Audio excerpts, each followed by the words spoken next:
Hello, ladies and gentlemen. It's Shay Douglas here from Earth Heroes TV, the independent, conscious, evolving media platform. And today I am joined with Erin Lee from Mindfulness Yoga School.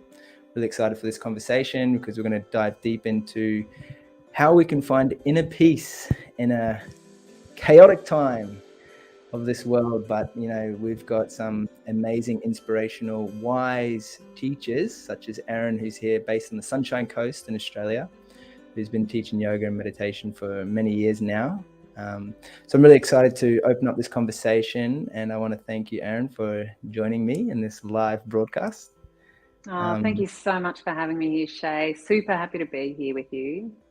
Thank you.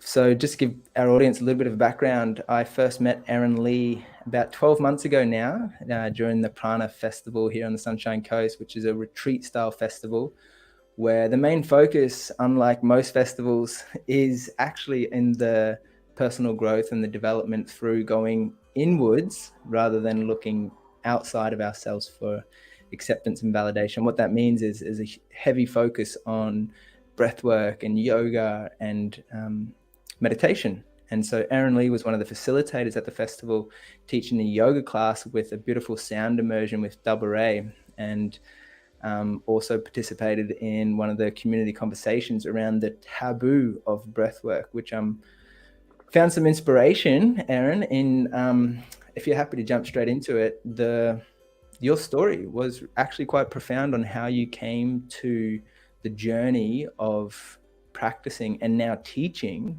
teachers what mindfulness is and how we can apply it to our lives and how we can really find that inner self. So if you wanted to open and you feel comfortable to share, a bit of that journey for you that acted as a catalyst. I'm always curious in these catalyzing moments that initiate change for us on a personal level. Yeah, beautiful. Thanks, Shay. I've been practicing yoga since I was in my early 20s and a uni student. Discovered it with a couple of girlfriends who took me along to a class one night. So from that point forward, I felt that spacious perspective and that balance, re-enter after that yoga class. But I was a pretty broke uni student back in those days, so I couldn't afford to keep going to studio classes. So me and those two girlfriends, we ended up just, paying forward with each other what we had learned from the classes that we went to occasionally, and taught each other classes in a park for some years. Just fast forwarding 15 years, and we all ended up doing our teacher training program one year after the other. We all ended up becoming yoga teachers. But it wasn't, I knew the balance, the perspective giving, the spaciousness, the mindfulness practice that a yoga practice affords.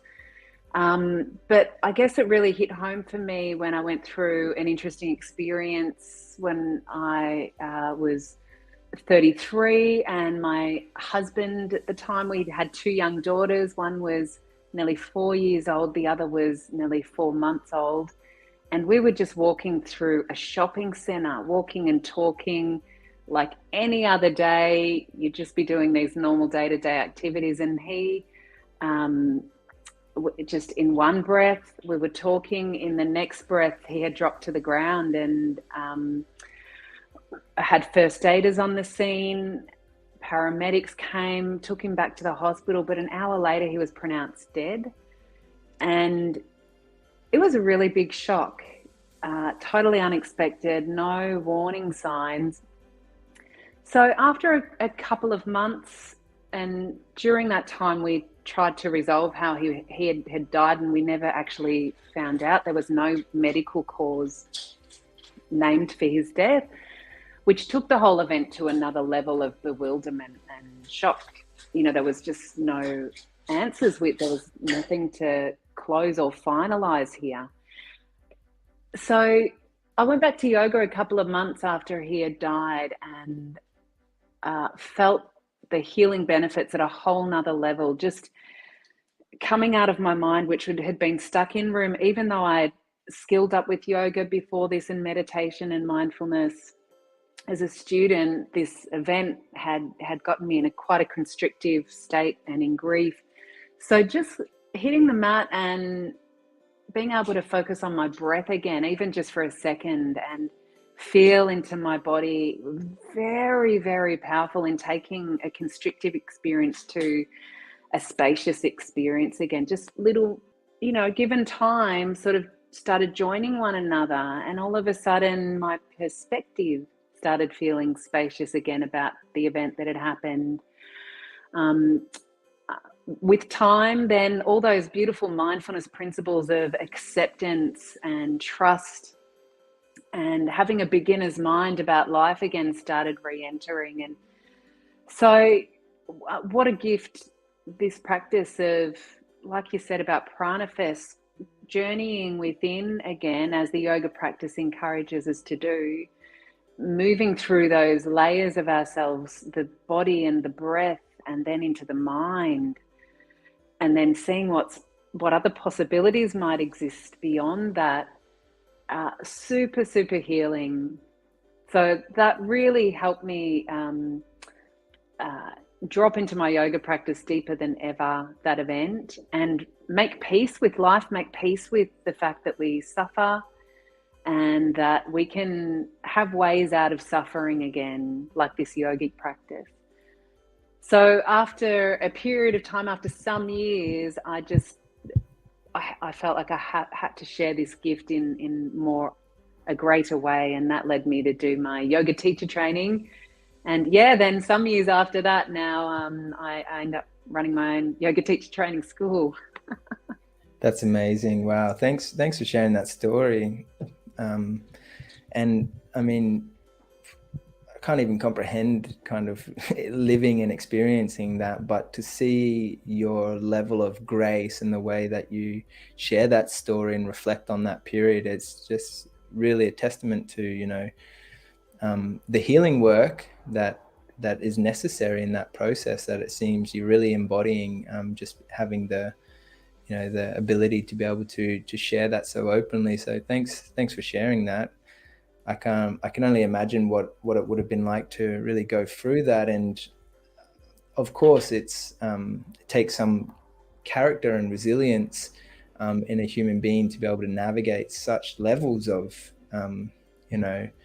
uncertainty as to why it may have happened, or even just confusion on that level, and the suffering and the pain and sadness that comes with losing someone. And I guess that cultivation of that practice that you had really embodied and had as a foundation is a testimony to your practice, essentially. And I'm curious how, for those who are listening in, maybe how you could expand upon and elaborate on the benefits of the teachings that you're now offering, that you've embodied into your life, can really allow people to have that sense of that trust and that acceptance in the midst the uncertainty of what's coming tomorrow. Because at the end of the day, we don't know, and it brings us to some of these more existential questions of our human existence around life and death. And I'm just curious to hear more from you on that piece, because it's quite an inspiring story that you share, and just to offer the viewers, really the profound benefits that can be experienced when we really trust in having that expansive spaciousness in life, as you kind of beautifully articulated it. Yeah, and you're so right, Shay. Like, that event is reflective of the nature of life, actually. I mean, everything has a beginning and a middle and an end, and then there's creation that's born out of death, and so the cycle continues. So, that event was really just an experience for me to see that is the reality of life, and to understand that it is a limited journey, and that in the middle of that journey is lots of highs and lows. And like we're experiencing in the world, so much change. So, a lot of If you're watching right now, I have no doubt there's something going on in your life that has changed, not just in the last couple of years, that there's been lots of global change in the world, but in your entire life, we're constantly undergoing change. And so this law of impermanence, as a human, we're not often very comfortable with this law of nature, but it's a law of nature. Everything is always changing. Yet we want things to either stay the same, so we experience grief when it doesn't because we feel like something's missing, or we're wanting something to change and it hasn't changed yet because it's not in divine order for it to change. So sometimes things feel stuck and we want them to change, but they're not. So the only thing we're ever in control of is getting comfortable with this concept of change. And the yogic pathway gives us this ability. And in the ancient teachings, back in the Vedas, the ancient scriptures of yoga, we were taught that there are many bodies to our existence, actually, many sheaths or layers of our being.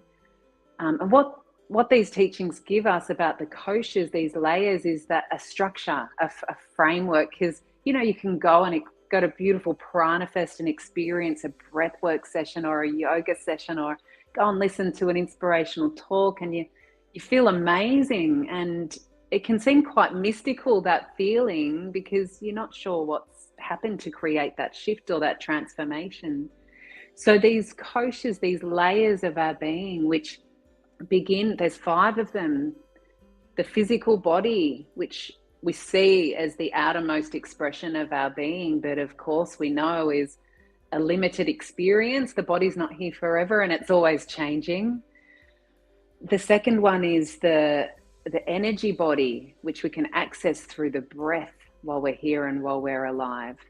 And the third one being the mental body or the mind. So the physical body and our energy and our mind are always in this state of change. And so when we're experiencing suffering or change in life, if we can remember that we've got these tools always at our helm, the body and the breath, if we can start with those two and come into an experience with them, what am I getting present to in my body right now? Does it feel, am I holding on to unnecessary tension? Or am I feeling relaxed? Am I feeling constricted? Am I feeling spacious? Is my heart beating fast? Have I got butterflies in my tummy? Just asking these sorts of questions and examining and coming into relationship with the body is the beginning of the journey in through those koshas. Right at the core is your true self, your authentic nature that's connected to everything in life, your eternal soul that lives beyond this human experience. So we can start right at the outside the body and start to work our way closer to the truth. So experience change or experience suffering, and what we're in control of is our relationship to ourself and how we're responding in that moment. What am I getting present to in my body? What am I getting present to then in my breath, in that energy layer? What am I experiencing in my thoughts? Just having a closer examination. So I love these ancient teachings of the koshas because they give us a structure, a pathway in. People like to, use processes and logic to get to an outcome. But if we can't break it down after being in a yoga class that we're just left kind of feeling good, I mean, great, keep doing that, keep going back to yoga class, but to get a deeper immersion, a deeper insight into, it's the body, something's happening in the body, or it's because of the breath, and that's impacted my nervous system and impacted my mind, and my mind feels expansive, I feel spacious again because I've had a shift. My neuro pathways have now adjusted themselves and expanded, and the network's growing and evolving. That's why I'm getting this blissful feeling after yoga. So I love using the koshas as a structure, a framework, to remember when we're feeling tense and constricted, resistant to change, in suffering? What am I getting present to in my body, my breath, and my mind?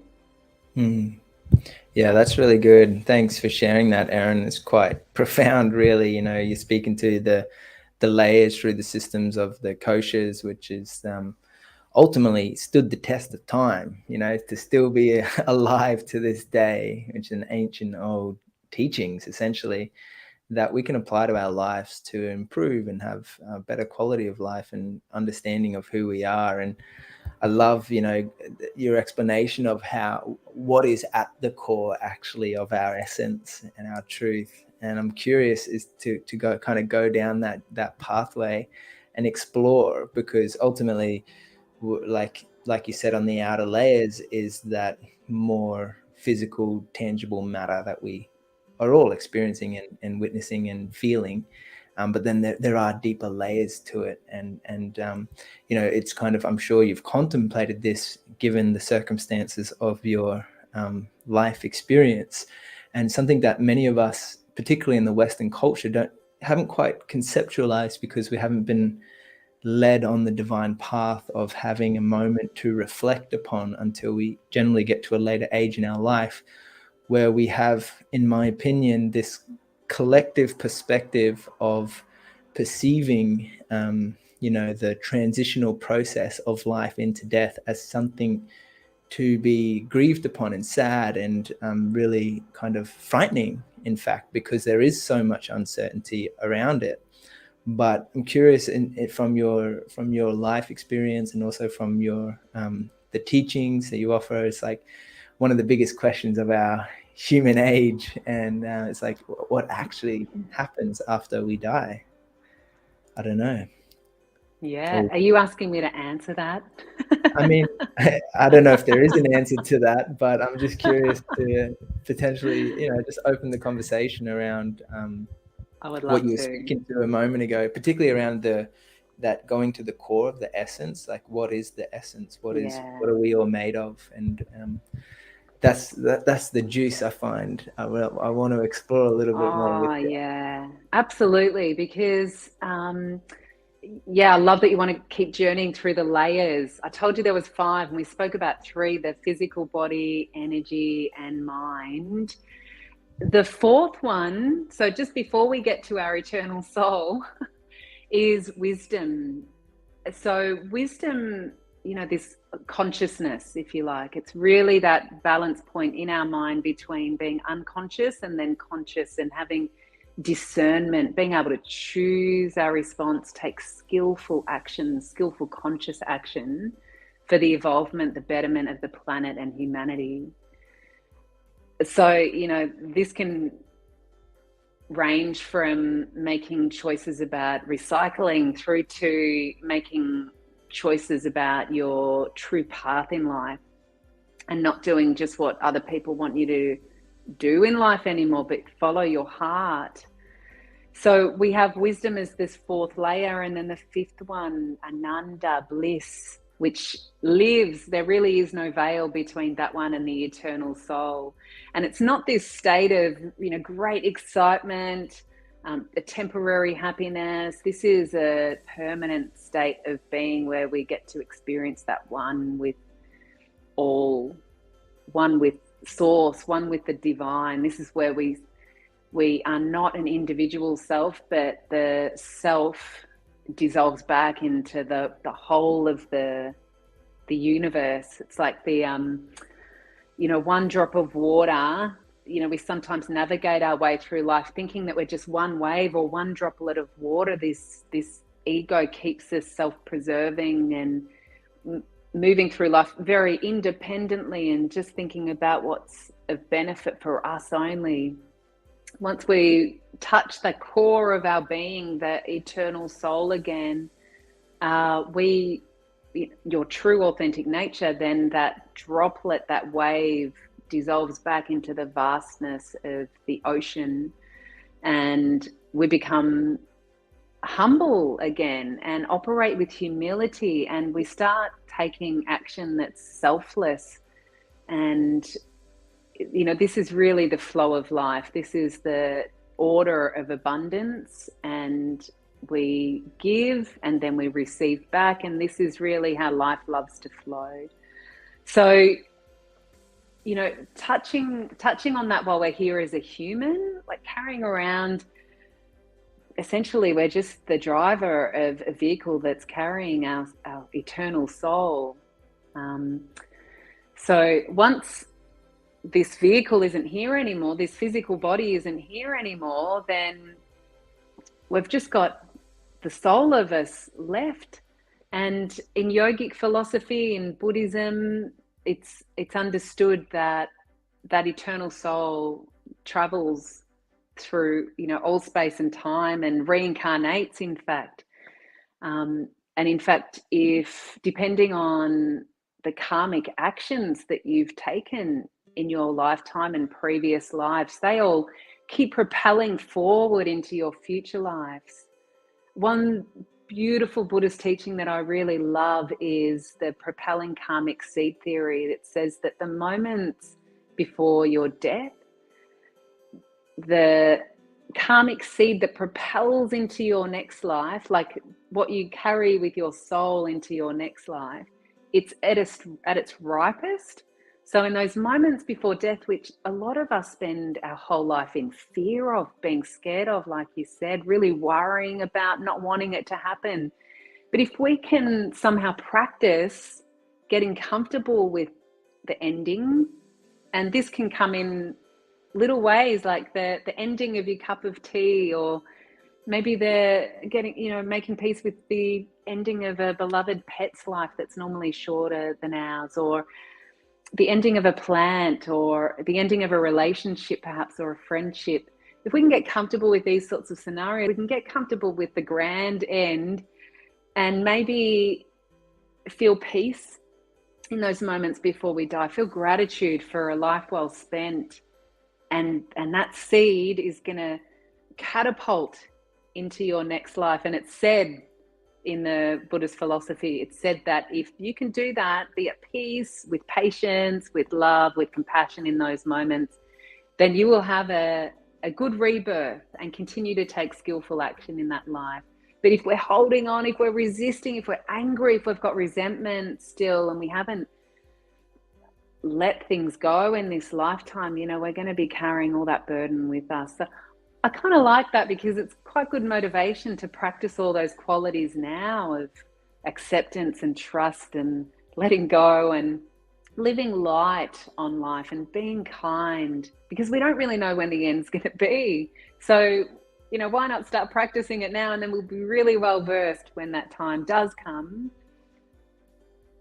I think that's good motivation. So cool. Yeah, I love it. Thanks for sharing that, Erin. That's so cool. I loved your explanation of it. And yeah, what a great way to live anyway. Like, why wouldn't we just, yeah, it just makes sense ultimately.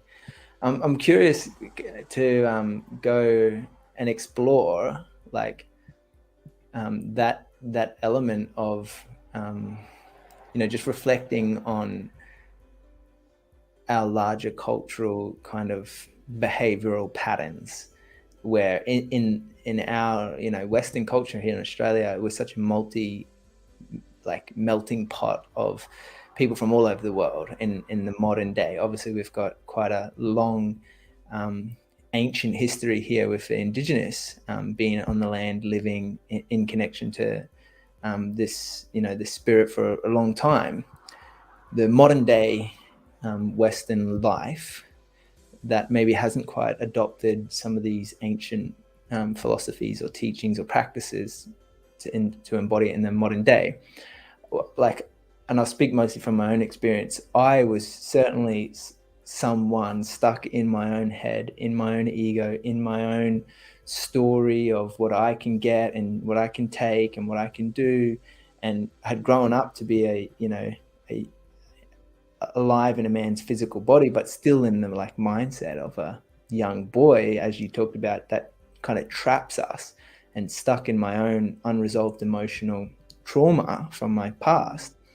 And I had no awareness of that.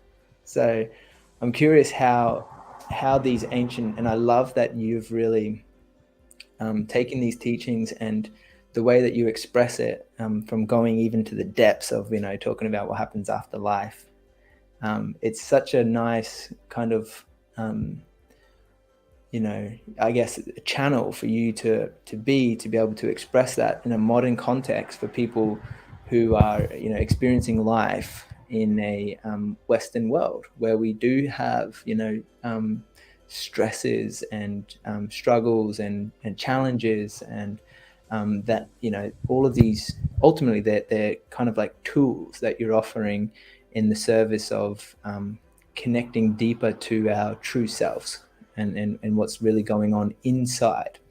And so I guess my question, because out of the inspiration of the new book that you're releasing here, the little book of big intentions, which is available at your website, I believe. I'm really curious in that concept of, having these like bite-sized increments of change that over the course of a lifespan can have dramatic impacts in the long term. If we just make like a 1 degree shift in our daily lives, and how that can really impact us long term. So I'd be curious to hear your perspective on that, and also on the book and how that ties in. Yeah, I love that. You're so right. It's just like one small thing flourishes into something really grand. From little things, big things grow. And wherever we're giving our energy, wherever we're investing our awareness, that's where energy will flow. So it doesn't have to be about making massive changes. Sometimes it's hard to know where to begin. Talking about the koshas and the, getting in touch with the self again, sometimes that's even too confronting for people to turn the direction and start looking and self-reflecting.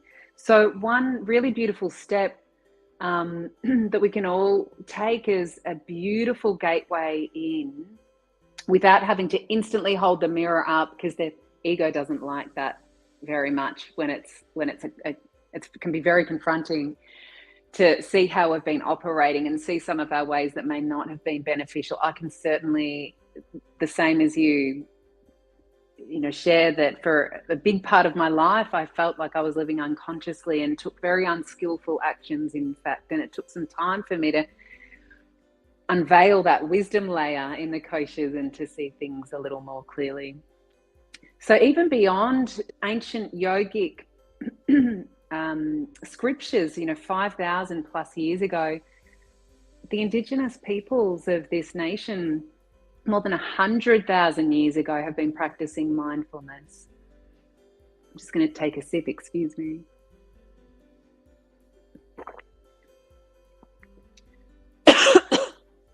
Excuse me, Shay, sorry. Yeah, no problem. Take your time. And I really, really, appreciate, your acknowledgement of the traditional ways.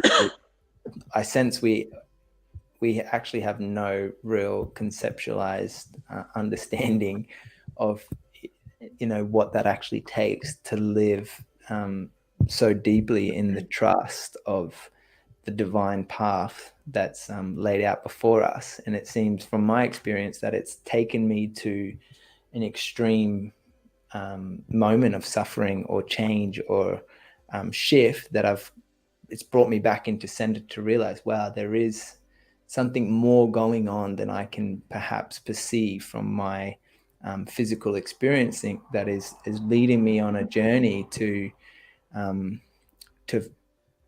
have the choice to choose with my free will, to go on a path of self-discovery, and as an initiating starting point, and then ultimately working towards that level of self-mastery. And so what do you think it will take for us as a modern day culture to create an environment for our younglings, but also create a society that is really grounded in, some of these principles, but Mm. not in a kind of, indoctrinated, dogmatic, or really kind of rigid way, but has them implemented that allows us to really thrive in a way of being where we, it was like this planet of enlightenment. This is a conversation that I love to have. What would that planet look like from your lens? Beautiful. And it was where I was heading as well. It's such a great point.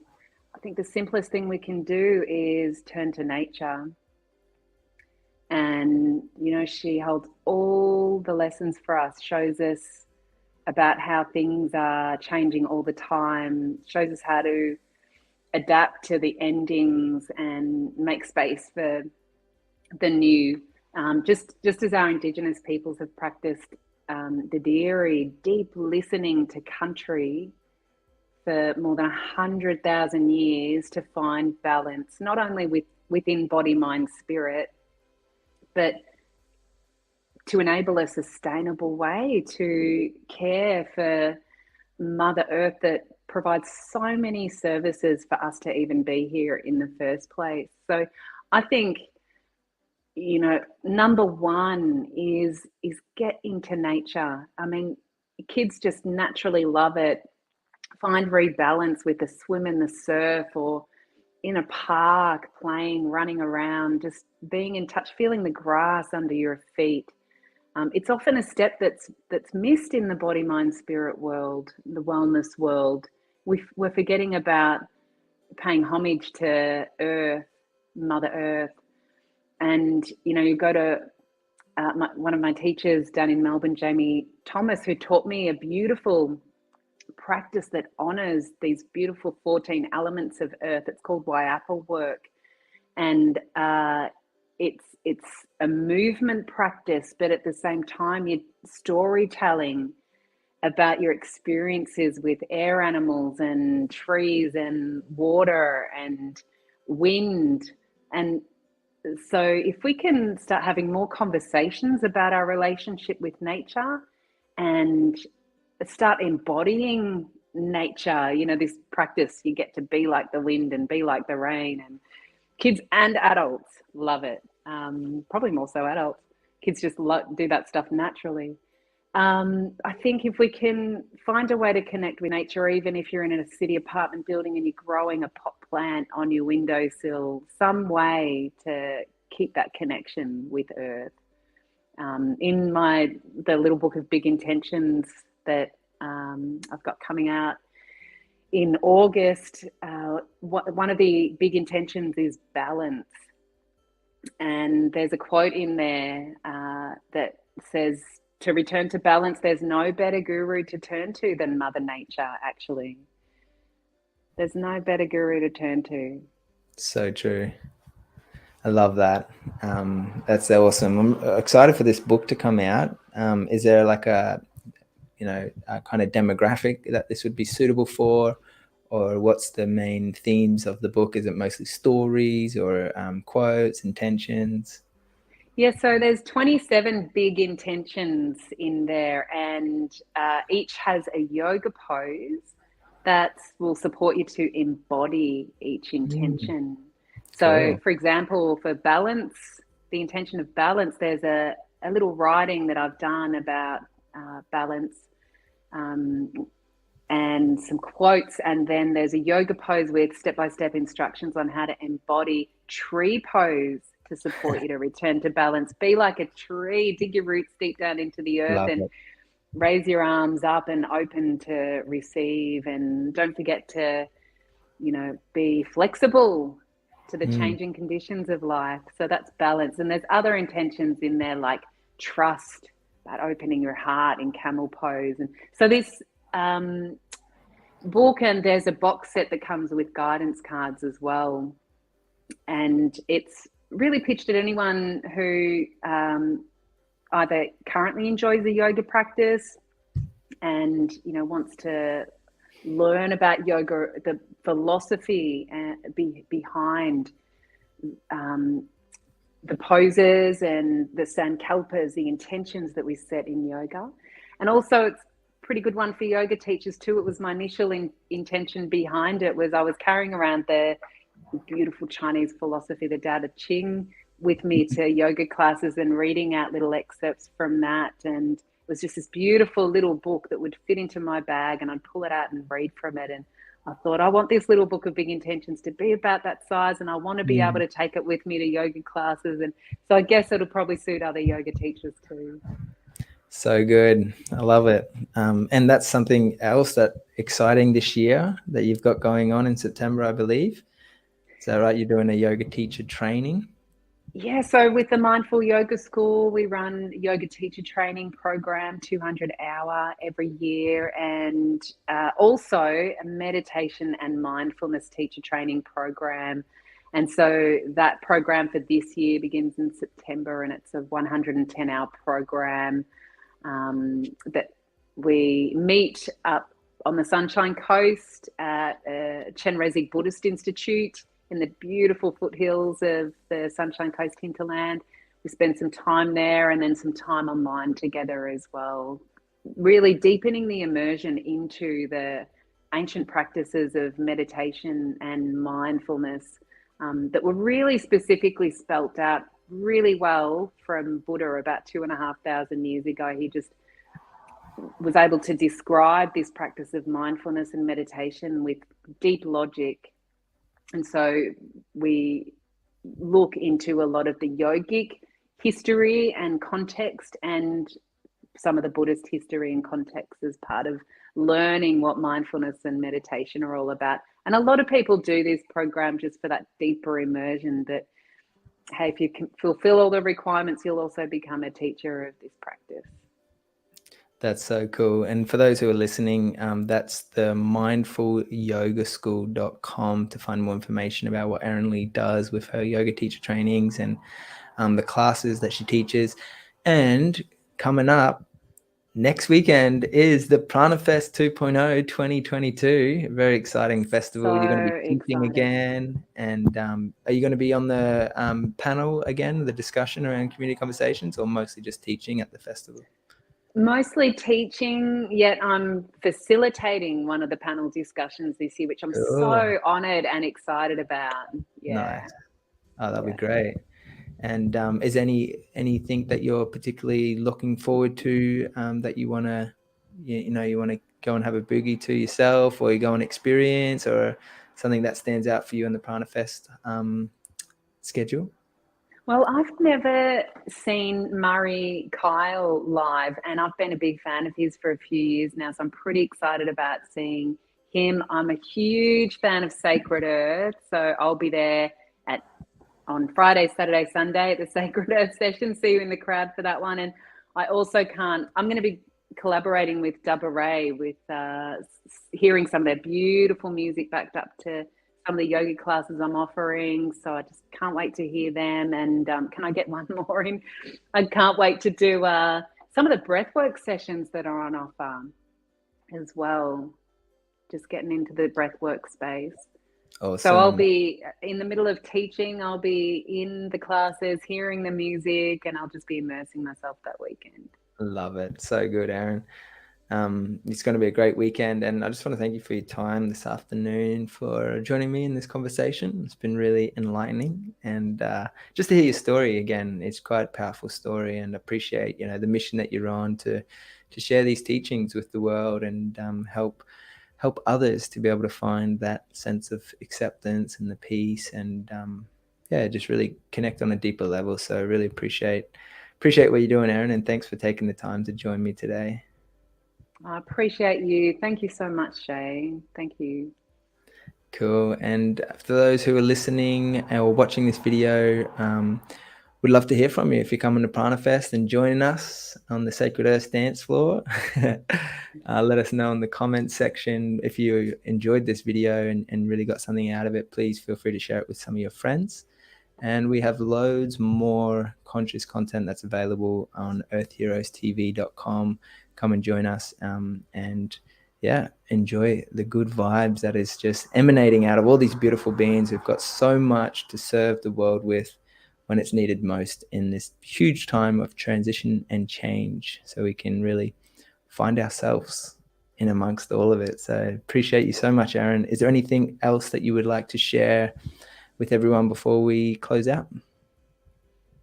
Oh, just if you're still here listening, thanks so much for being here. And yeah, reach out. I'd love to connect with you. And thank you, Shay, for the opportunity. Big gratitude. Awesome, Erin. Thanks a lot. Bye, guys.